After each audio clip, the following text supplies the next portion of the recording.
Zimanê Kurdan aştiye yê devşirmeyan şere. Medeni Ferho.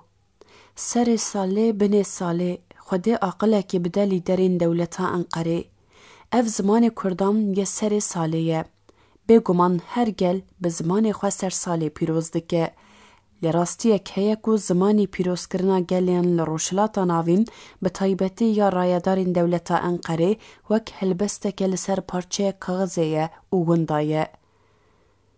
Li hemberî ku Rojhilata Navîn warê efsûnên 1001 çîrokê ye jî dara jiyanê tê hişkirin. Müdîriyeta Olê ya Tirkiye sembola dara jiyanê ya sersalê jî red dike, ji xwe li cem nifşê dewşirme, adet û toreyên civakî nînin. Ew rojane dijîn, zimanê wan jî talan, dagirkerî û wêranî ye. Zihniyeta wan jî di gotina di bêknambir de ye. Di bêknambir, tê wateya hejmara bi sifirê û hejmar bi dawî dibe. Ev gotin li bejna dewleta Enqerê ku sed hejmara bi 2 sifiran kirine benîştê devê xwe û di siyaseta înkar û tunekirinê de israr dikine. Tevneke di valahiyê de hatiye hûmandine û her desthilatdariya Enqerê weke kêzika ku tevnê dihûne û pişt re dibe kêzika kafka û tune dibin.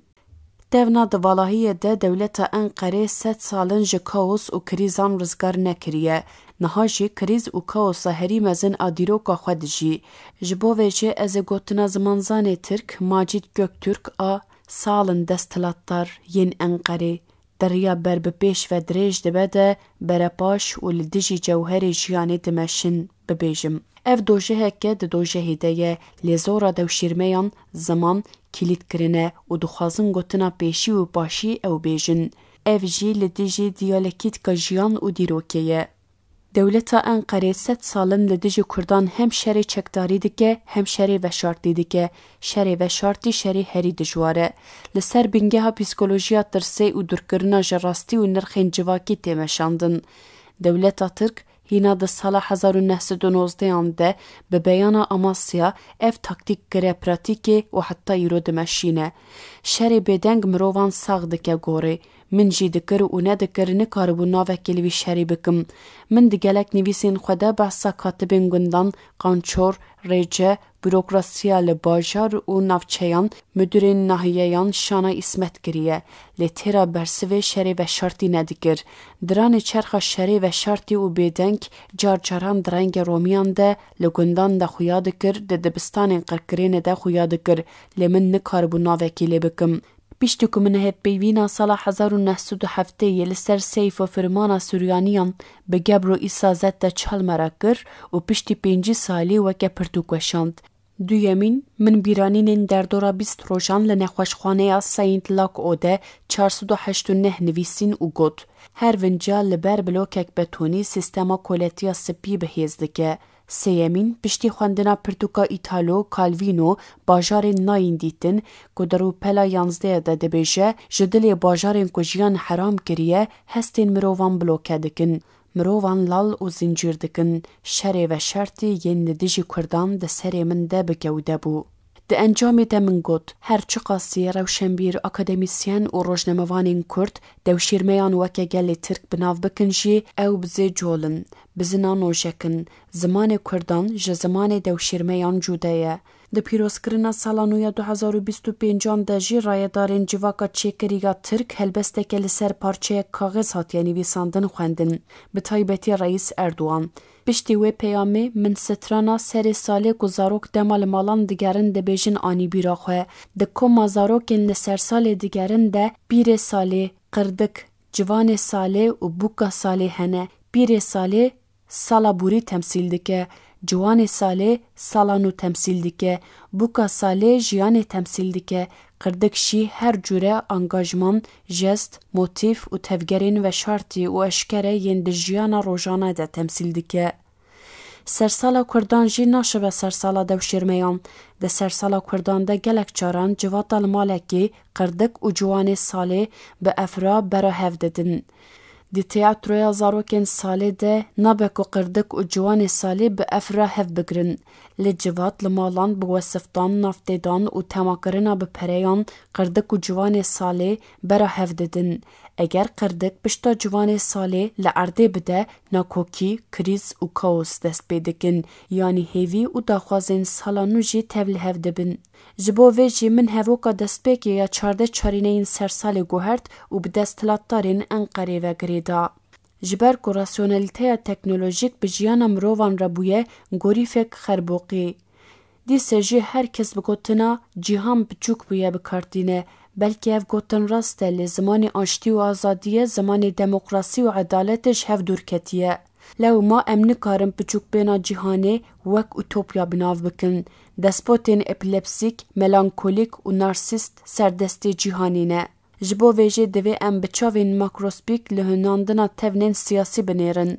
اف تون ناشبن تون پیرکن کزکان تونین سیاسی هم کریز و کاوسان دردخن هوله هم توفان زنجیری دردخن هوله.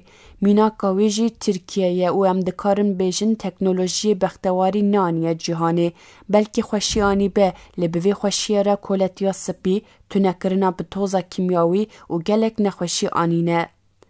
دیمن سال 2024 بقیر و تشقله بقرقوشن خواب و ریب بشهر و خوین بکشتن و کشبری داگرتیه. ده دست بکا سال 2015 ده ده دمکه کشر جیهانی سیمین لحرم دجوار ده بده لترکیه آشتی یانجی پینگا وک جبو چاره سریا پرسکرکا کرد کته روژوه. اف خوشبینیه. جبو که اف خوشبینی به بدن ببه دلسوزی و درستی دستلاتداری AKP و MHP مرجینه به نابیه. دما ام زمان رایدارین دستلاتداری و مدیا قصره دنیرن خویا دبه که زمان آشتی ین کردان و زمان آشتی ین میرات زده ین دوشرمش هف جودایه. کرد و آشتی ده دموکراسی و جیانا و کف ده ود بیجن.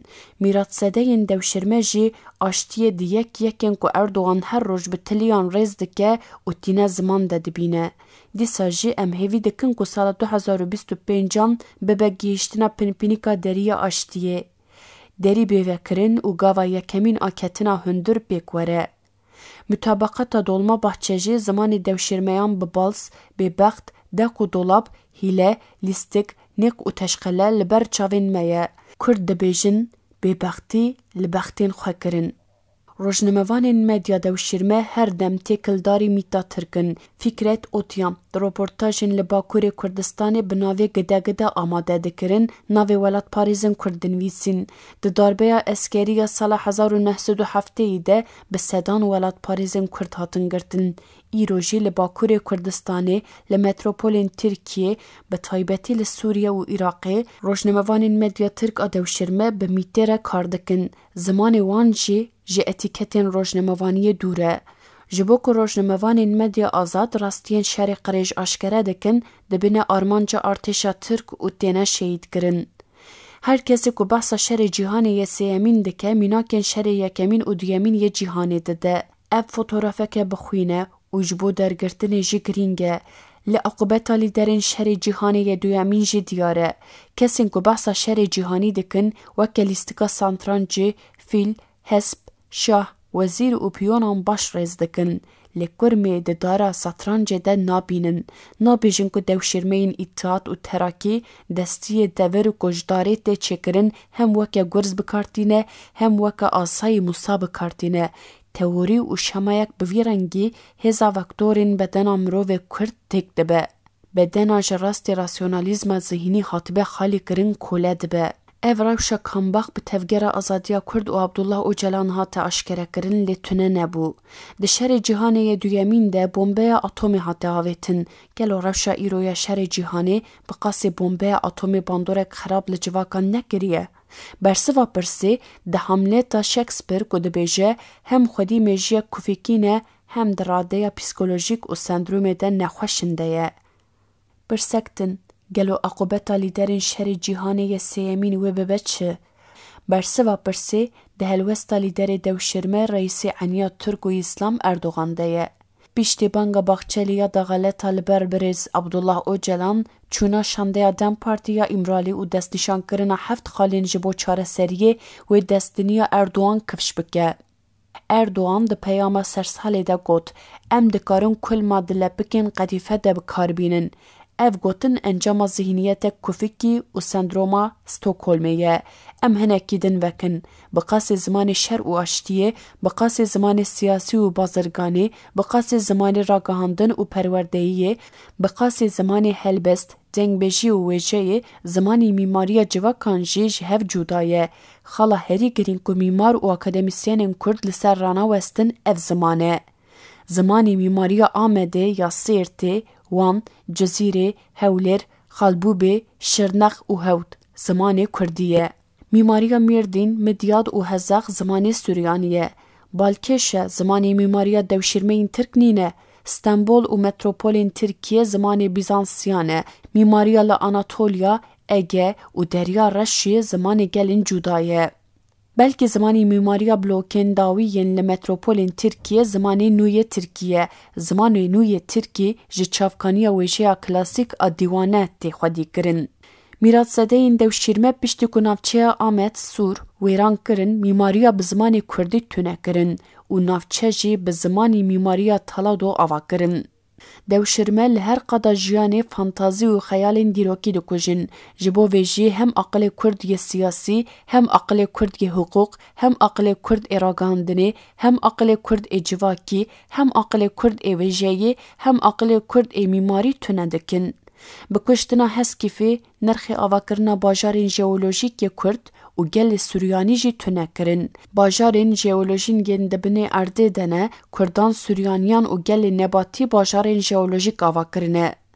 Encam, zimanê ruhî yê civaka Kurd û hişmendiya civakî hem di mîmariya Kurd de hem di coğrafya Kurdistanê de bi rastiyek dîrokî, fantazî, artumnet û nuansên civakî, etîketên popülerîte, klîmat û keda nifşan hatiye neqişkirin. Çi qasî bixwazin bi senaryoyên îronî, dirindeyî û demografîk van rastiyan tune bikin jî bi ser nakevin. Rastiyeke din, medya Tirk berhemê dewşîrmeyên îtihat û terakî ye. Xwediyên rojnameyên ku di destpêka avakirina dewleta Enqerê de hatin derxistin jî endamên îtihat û terakî bûn. Zimanê wan jî zimanê çete û haramiyan bû. Dîsa jî nikaribûn rastiyê dûrê rastiyê bikin. Feylesofê Amerîkî John Cain jî dibêje dema heqîqetê nîne û dewam dike. Yekane riya naskirina başiyê naskirina xerabiyê ye. Baş e eger mirovek hatibe kuştin kujerek jî heye.